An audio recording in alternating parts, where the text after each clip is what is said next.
Selamat pagi saudara-saudara. Sebelum kita memulai membaca Alkitab, mari kita berdoa.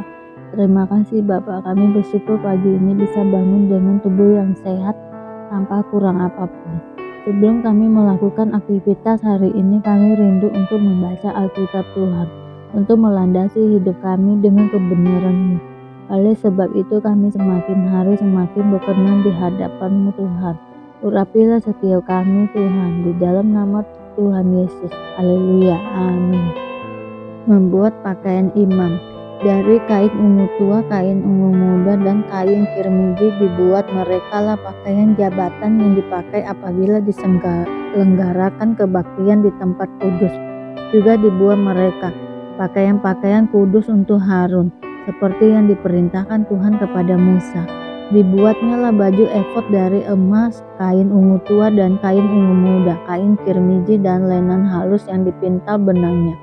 Mereka menempa emas papan dan dipotong-potongnya lah itu menjadi benang emas untuk dipakankan pada kain ungu tua, pada kain ungu muda, pada kain kirmiji dan pada lenan halus buatan seorang ahli. Dibuat mereka lah tutup bahu pada baju efod itu yang disambung kepadanya, di kedua ujungnya lah baju efod itu disambung. Sabuk pengikat yang ada pada baju efod itu adalah seiras dan sama buatannya dengan baju efod itu, yakni dari emas, kain ungu tua, kain ungu muda, kain kirmiji dan lenan halus yang dipintal benangnya, seperti yang diperintahkan Tuhan kepada Musa. Dikerjakan mereka lah permata krisopras, yakni dililit dengan ikat emas. Diukirkan padanya nama para anak Israel yang diukirkan seperti meterai. Ditaruhnya lah itu pada kedua tutup baju efod, di kedua tutup bahu baju efod, sebagai permata peringatan untuk mengingat orang Israel, seperti yang diperintahkan Tuhan kepada Musa. Dibuatnya lah tutup dada, buatan seorang ahli, buatannya sama dengan baju efod, yakni dari emas, kain ungu tua, kain ungu muda, kain kirmiji dan lenan halus yang dipintal benangnya. 4 persegi dibuatnya itu, dilipat 2, dibuat mereka tutup dada itu sejengkal panjangnya dan sejengkal lebarnya. Ditata mereka lah itu dengan 4 jajar permata yaspis mereka, krisolit, malakit. Itulah jajar yang pertama. Jajar yang kedua, pertama batu darah, lajurit, yaspis hijau. Jajar yang ketiga, permata ambar, akik, kecubung. Jajar yang keempat, permata pirus, krisopras dan nefrit, dililit dengan ikat emas. Demikianlah permata-permata itu dalam tatahannya, sesuai dengan nama para anak Israel. Permata itu adalah 12 banyaknya, dan pada tiap-tiap permata ada diukirkan seperti meterai, nama salah satu suku dari yang 12 itu. Juga dibuat mereka lah untuk tutup dada itu untai berpilin yang buatannya sebagai tali berjalin dari emas murni. Dibuat mereka lah 2 ikat emas dan 2 gelang emas, dan kedua gelang itu dipasang pada kedua ujung tutup dada. Dipasang mereka lah kedua untai emas yang berjalin itu pada kedua gelang itu di ujung tutup dada. Kedua ujung lain dari kedua untai berjalin itu dipasang mereka lah pada kedua ikat emas itu. Demikianlah dipasang pada tutup bahu baju efod di sebelah depannya. Dibuat mereka lah 2 gelang emas dan dibubu pada kedua ujung tutup dada itu, pada pinggirnya yang sebelah dalam, yang berhadapan dengan baju efod. Juga dibuat mereka lah 2 gelang emas dan dipasang pada kedua tutup bahu baju efod, di sebelah bawah pada bagian depan, dekat ke tempat persambungannya, di sebelah atas sabuk baju efod.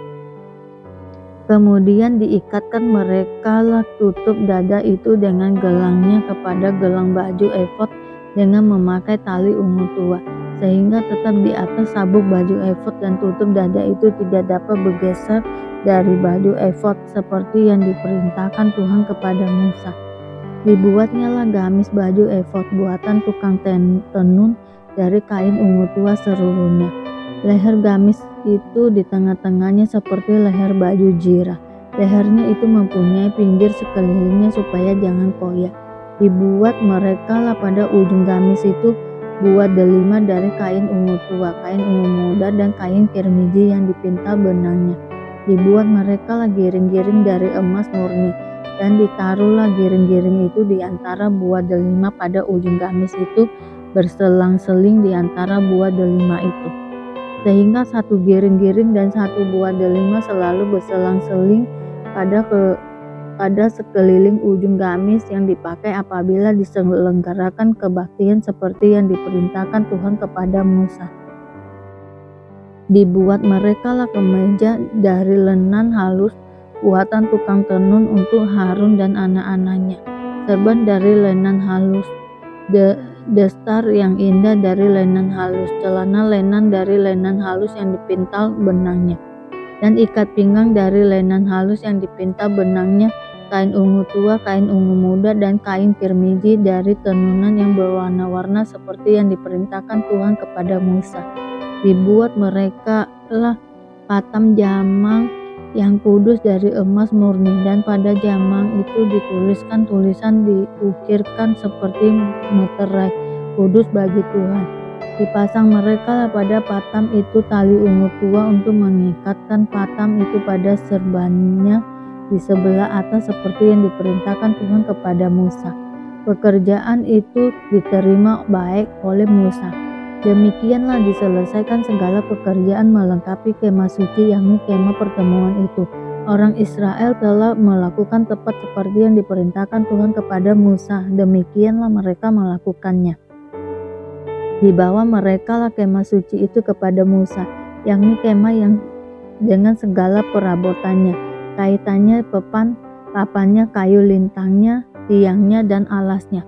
Tudung dari kulit domba jantan yang diwarnai merah, tudung dari kulit lumba-lumba, tabir penudung, tabut hukum Allah dengan kayu-kayu pengusungnya dan tutup pendamaian, meja, segala perkakasnya, dan roti sajian, kandil dari emas murni, lampu-lampunya, lampu yang harus teratur di atasnya, dan segala perkakasnya, minyak untuk penerangan.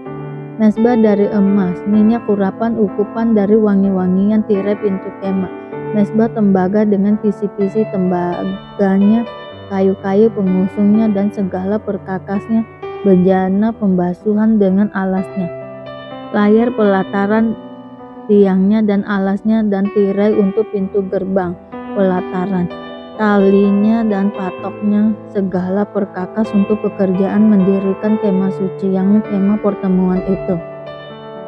Pakaian jabatan yang dipakai apabila diselenggarakan kebaktian di tempat kudus, pakaian kudus untuk imam Harun, dan pakaian anak-anaknya untuk memegang jabatan imam, tepat seperti yang diperintahkan Tuhan kepada Musa. Demikianlah dilakukan orang Israel segala pekerjaan melengkapi itu. Dan Musa melihat segala pekerjaan itu, dan sesungguhnya mereka telah melakukan seperti yang diperintahkan Tuhan. Demikianlah mereka melakukannya. Lalu Musa memberkati mereka. Musa mendirikan kemah suci. Berfirmanlah Tuhan kepada Musa, pada hari yang pertama dari bulan yang pertama haruslah engkau mendirikan kemah suci, yakni kemah pertemuan itu. Kau tempatkanlah di dalamnya tabut hukum, dan kau pasanglah tabir sebagai penudung di depan tabut itu. Kau bawalah ke dalamnya meja dan taruhlah di atasnya perkakas menurut susunannya. Kau bawalah ke dalamnya kandil dan kau pasang lampu-lampunya di atasnya. Kau taruhlah mesbah emas untuk membakar ukupan di tempat di depan tabut hukum. Kau gantungkanlah tirai pintu kemah suci. Kau taruhlah mesbah korban bakaran di depan pintu kemah suci, yakni kemah pertemuan itu. Kau taruhlah bejana pembasuhan di antara kemah pertemuan dan mesbah itu. Lalu kau taruhlah air ke dalamnya. Haruslah kau buat pelataran keliling, dan kau gantungkanlah tirai pintu gerbang pelataran itu. Kemudian kau ambillah minyak urapan, dan kau urapilah kemah suci dengan segala yang ada di dalamnya. Demikianlah harus engkau menguduskan dengan segala perabotannya sehingga menjadi kudus. Juga kau urapilah mesbah korban bakaran itu dengan segala perkakasnya. Demikianlah engkau harus menguduskan mezbah itu sehingga mezbah itu maha kudus. Juga kau urapilah bejana pembasuhan itu dengan alasnya, dan demikianlah engkau harus menguduskannya. Kemudian kau suruhlah Harun dan anak-anaknya datang ke pintu kemah pertemuan, dan kau basuhlah mereka dengan air. Kau kenakanlah pakaian yang kudus kepada Harun, kau urapilah dan kau kuduskanlah dia supaya ia memegang jabatan imam bagiku. Juga anak-anaknya kau suruhlah mendekat dan kau kenakanlah kemeja kepada mereka. Urapilah mereka seperti engkau mengurapi ayah mereka supaya mereka memegang jabatan imam bagiku. Dan ini terjadi supaya berdasarkan pengurapan itu mereka memegang jabatan imam itu selama-lamanya turun-temurun. Dan Musa melakukan semuanya itu tepat seperti yang diperintahkan Tuhan kepadanya. Demikianlah dilakukannya. Dan terjadilah dalam bulan yang pertama tahun yang kedua, pada tanggal 1 bulan itu, maka didirikanlah kemah suci. Musa mendirikan kemah suci itu. Dipasangnya lah alas-alasnya, ditaruhnya papan-papannya, dipasangnya kayu-kayu lintangnya, dan didirikan tiang-tiangnya. Dikembangkannya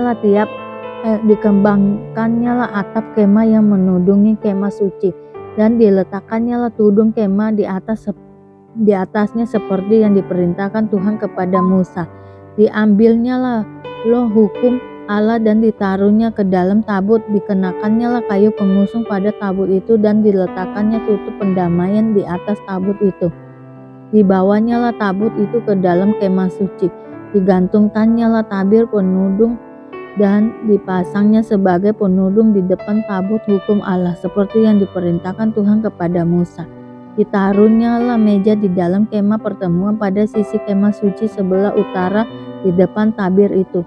Diletakkannya lah di atas roti sajian menurut susunan di hadapan Tuhan seperti yang diperintahkan Tuhan kepada Musa. Ditempatkannya lah kandil di dalam kemah pertemuan berhadapan dengan meja itu pada sisi kemah suci sebelah selatan. Dipasangnya lah lampu-lampu di atasnya di hadapan Tuhan seperti yang diperintahkan Tuhan kepada Musa. Ditempatkannya lah mezbah emas di dalam kemah pertemuan di depan tabir itu. Dibakarnya lah di atas ukupan dari wangi-wangian seperti yang diperintahkan Tuhan kepada Musa. Digantungkannya lah tirai pintu kemah suci. Mezbah korban bakaran ditempatkannya lah di depan pintu kemah suci, yakni kemah pertemuan itu, dan dipersembahkannya lah di atas korban bakaran dan korban sajian seperti yang diperintahkan Tuhan kepada Musa. Ditempatkannya lah bejana pembasuhan di antara kemah pertemuan dan mezbah itu, lalu ditaruhnya lah air ke dalam untuk pembasuhan. Musa dan Harun serta anak-anaknya membasuh tangan dan kaki mereka dengan air dari dalamnya apabila mereka masuk ke dalam kemah pertemuan, dan apabila mereka datang mendekat kepada mezbah itu, maka mereka membasuh kaki dan tangan seperti yang diperintahkan Tuhan kepada Musa.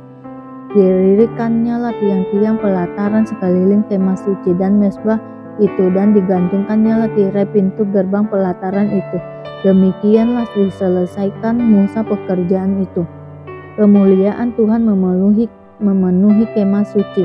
Lalu awan itu menutupi kemah pertemuan, dan kemuliaan Tuhan memenuhi kemah suci, sehingga Musa tidak dapat memasuki kemah pertemuan, sebab awan itu hinggap di atas kemah itu, dan kemuliaan Tuhan memenuhi kemah suci. Apabila awan itu naik dari atas kemah suci, berangkatlah orang Israel dari setiap tempat mereka berkemah. Tetapi jika awan itu tidak naik, maka mereka pun tidak berangkat sampai hari awan itu naik. Sebab awan Tuhan itu ada di atas kemah suci pada siang hari, dan pada malam hari ada api di dalamnya, di depan mata seluruh umat Israel pada setiap tempat mereka berkemah. Perumpamaan tentang pelita dan tentang ukuran. Lalu Yesus berkata kepada mereka, orang membawa pelita bukan supaya ditempatkan di bawah gantang atau di bawah tempat tidur, melainkan supaya ditaruh di atas kaki dia. Sebab tidak ada sesuatu yang tersembunyi yang tidak akan dinyatakan, dan tidak ada sesuatu yang rahasia yang tidak akan tersingkap. Barang siapa mempunyai telinga untuk mendengar, hendaklah ia mendengar. Lalu ia berkata lagi, Camkanlah apa yang kamu dengar. Ukuran yang kamu pakai untuk mengukur akan diukurkan kepadamu, dan di samping itu akan ditambah lagi kepadamu. Karena siapa yang mempunyai, kepadanya akan diberi, tetapi siapa yang tidak mempunyai, apapun juga yang ada padanya akan diambil daripadanya. Perumpamaan tentang benih yang tumbuh. Lalu kata Yesus, beginilah hal kerajaan Allah itu, seumpama orang yang menaburkan benih di tanah. Lalu pada malam hari ia tidur, dan pada siang hari ia bangun, dan benih itu mengeluarkan tunas, dan tunas itu makin tinggi. Bagaimana terjadinya tidak diketahui orang itu. Bumi dengan sendirinya mengeluarkan buah, mula-mula tangkainya, lalu bulirnya, kemudian butir-butir yang penuh isinya dalam bulir itu. Apabila buah itu sudah cukup masak, orang itu segera menyabit, sebab musim menuai sudah tiba. Perumpamaan tentang biji sesawi.